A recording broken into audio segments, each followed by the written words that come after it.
know it's true. Everything I do it for you.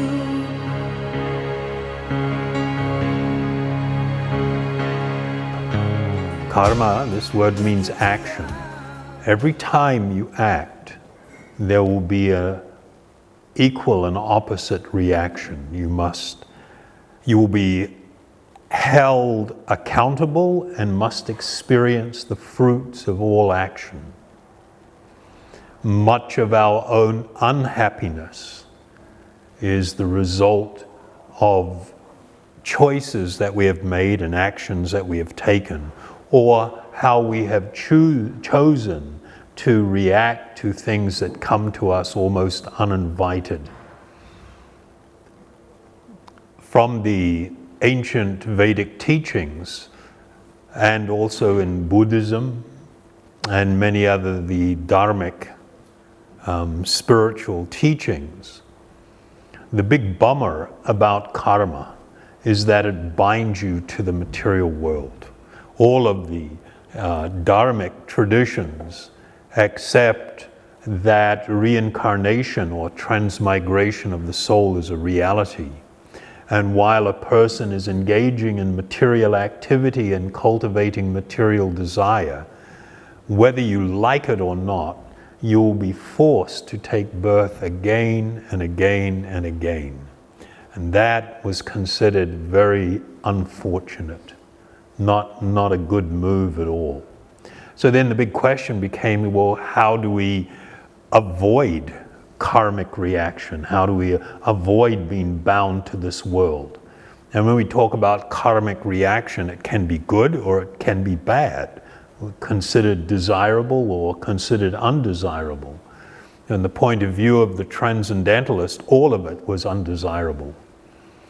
And so one of the paths that was laid open for people was the engagement in what was called karma yoga, which fundamentally had to do with finding a higher purpose in life than just myself. That it's not really all just about me and what I want and what I want to do and what I want to experience. That I should develop a broader vision and I should be a little bit more focused on what I can give rather than just what I can take. And that giving is manifest as karma yoga, where one acts in a mood of service to the Supreme and service to other living beings.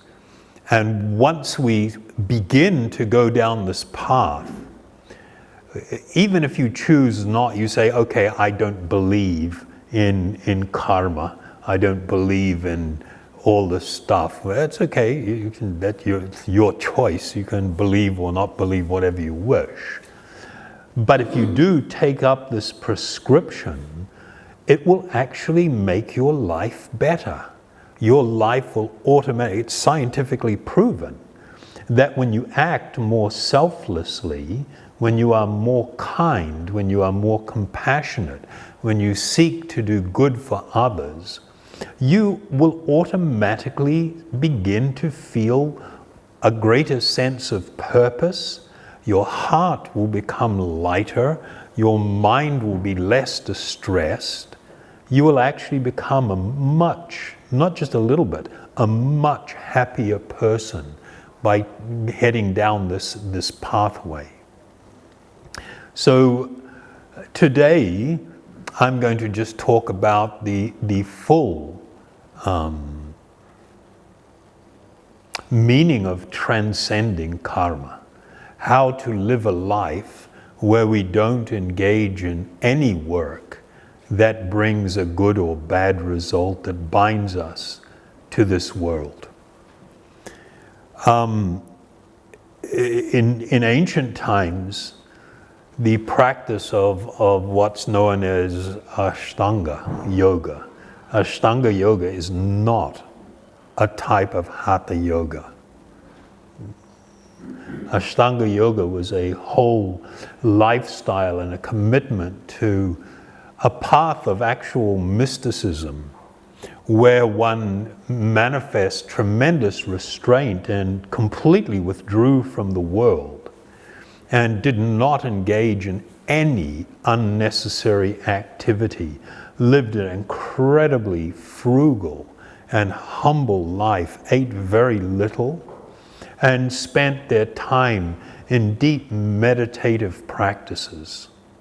And of course, the idea of committing oneself to that form of lifestyle to try and transcend, to rise above karma, it's like, oh my God, that's mission impossible for the vast majority of people. We shouldn't fool ourselves about how difficult it is. It's incredibly difficult. So, and even if you do that, there is no guarantee that you will be able to actually transcend karma. So I'm going to read a bunch of verses from the Bhagavad Gita. Of course, there are so many yogic texts, Vedic texts, that speak on the subject, but the Bhagavad Gita is very concise and there's quite a concentration of instruction about this. So speaking to the person who seeks to avoid all activity to try and escape the results of karma, it says, one who restrains the senses of action, but whose mind dwells on sense objects, certainly deludes themselves and is called a pretender. On the other hand, if a sincere person tries to control the active senses by the mind and begins karma yoga without attachment, he is by far superior. So this statement is that a person living in the world and participating in the world, but in the spirit of karma yoga, where one tries to involve their entire life, everything that they're doing, their relationships, their work, everything, in a focus of karma yoga, is considered in a better position than one who has gone off to live in a cave and is living an incredibly austere life, but who, and even though they've restrained their senses, they're not actively engaged, their mind is still dwelling on material ideas and desires. So then it goes on to state that work done as a sacrifice for the Supreme Soul has to be performed. Otherwise, work causes bondage in the material world. Therefore, O son of Kunti, perform your prescribed duties for his satisfaction, and in that way you will always remain free from bondage. So here, pointing out that it is possible to actually live in the world, but not really be of the world. And so what does that take? What's that going to entail?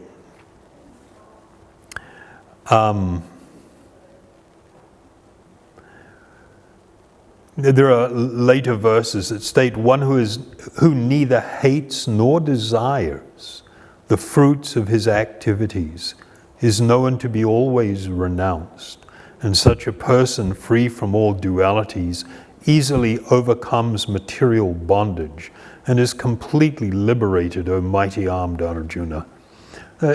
Many people, they develop kind of sentimental or ideas of what saintliness is. And a lot of it is often driven by sort of quite superficial or external things. This process of karma yoga, which grows in intensity, as it grows in intensity, transforms into a life of profound devotion. A person can live and follow this process and become an actual transcendentalist. But to a common person, They may not even be able to recognize the elevated spiritual position of such a person. You know, this Bryan Adams song, Everything I Do, right? You remember that one or not? Yeah. I hope I don't have to sing it.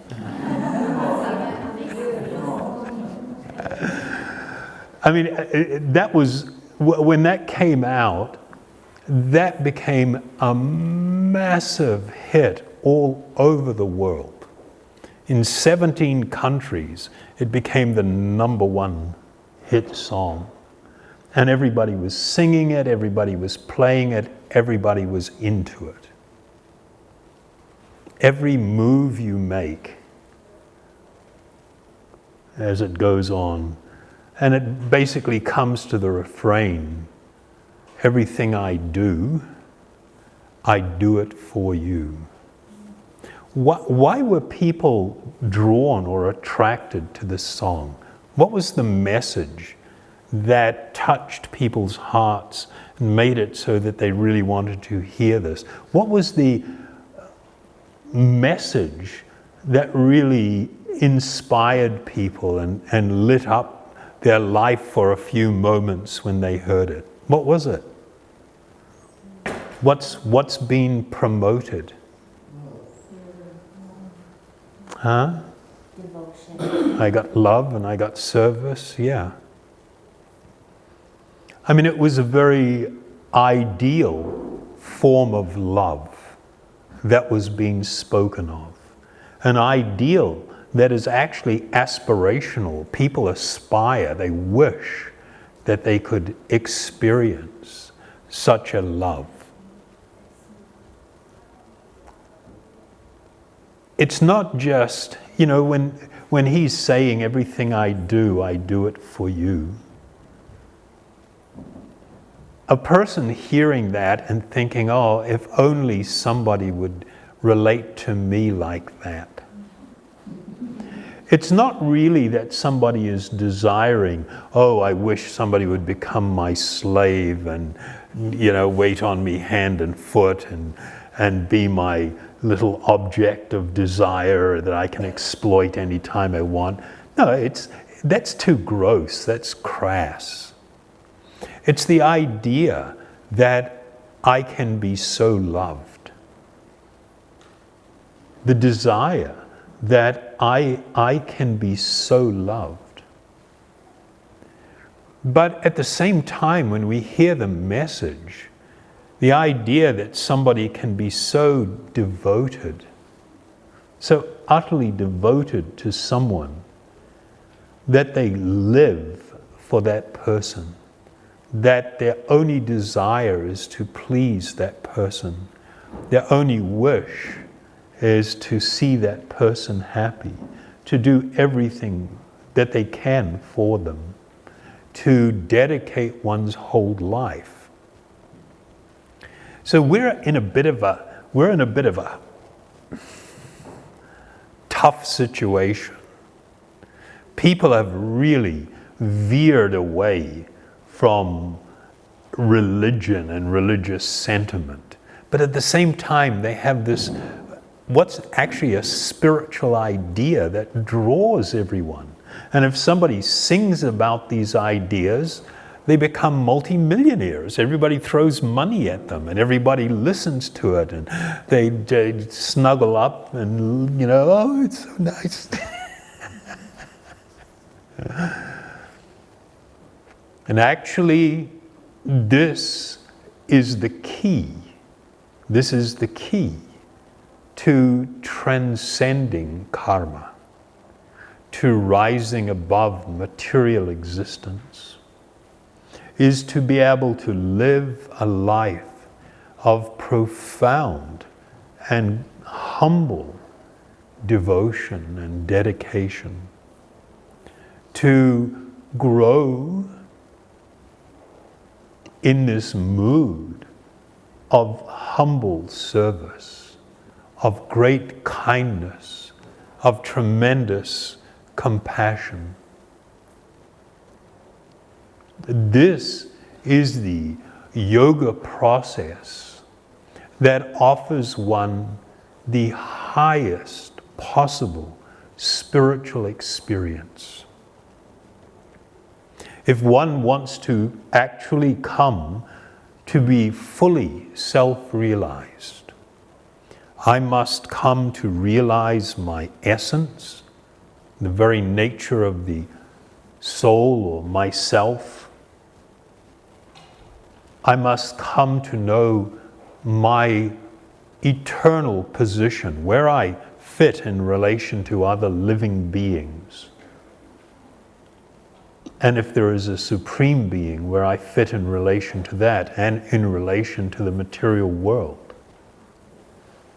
I mean, it's so crazy. We're born into this life with nothing.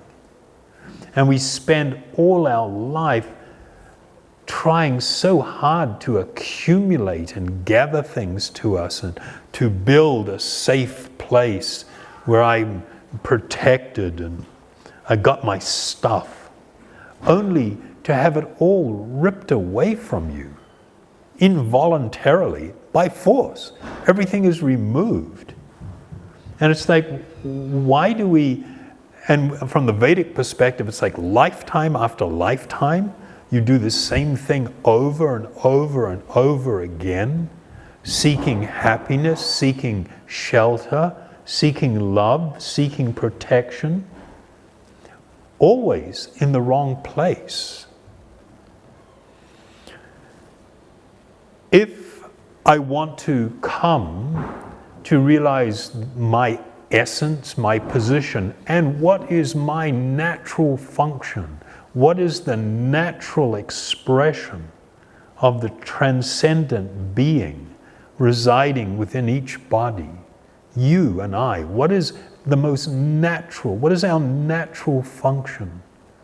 Our natural function is to love the Supreme Soul. That is the natural function. And if one is able to take up this path of karma yoga, and it grows and develops into the highest mature state of complete spiritual devotion, one is able to experience in this lifetime the most thrilling and ecstatic transcendental experiences that are more wonderful than anything. You can't even conceive of what that is like.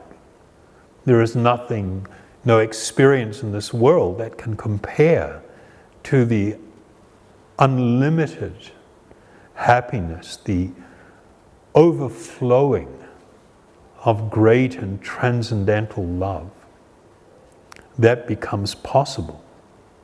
And when one learns to live this way, this becomes the focus of our life.